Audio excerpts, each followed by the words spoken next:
Guys welcome back. ఇవాళ అయితే చక్కెర పొంగలి ఎలా చేసుకోవాలో చూపిస్తాను. ఫస్ట్ అయితే మనము పెసరపప్పు, బియ్యము, చీని తీసుకోవాలి సేమ్ క్వాంటిటీతో. నెక్స్ట్ మనం కాజు ఇంకా డ్రై ఫ్రూట్స్ ఏదైనా పర్లేదు, కొబ్బరికాయ తీసుకోవాలి.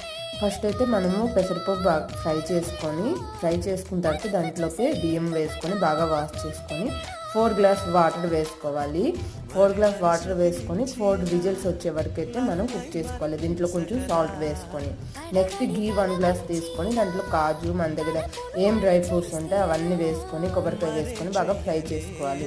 ఇది ఫ్రై అయ్యేలోపు మనం చీనీ పాకం చేసుకోవాలి. 1 గ్లాస్ చీనీలోపు 2 గ్లాస్ వాటర్ వేసుకొని పాకం ప్రిపేర్ చేసుకోవాలి. లైట్గా పాకం వచ్చేస్తే సరిపోద్ది. ఇప్పుడైతే కుక్కర్ కప్పు ఓపెన్ చేసుకొని మనం ముందుగా ప్రిపేర్ చేసుకునే ఈ రైస్ అనేది బాగా కలిపేసుకోవాలి. ఇది వేడిగా ఉన్నప్పుడే కలుపుకుంటే మనకు కొంచెం మొత్తగా వస్తుంది. ఈ రైస్ అనేది మనం ముందుగా పాకం తీసుకున్నాం కదా, దాంట్లో వేసుకొని బాగా కలిపేసుకొని డ్రై ఫ్రూట్స్ కూడా వేసి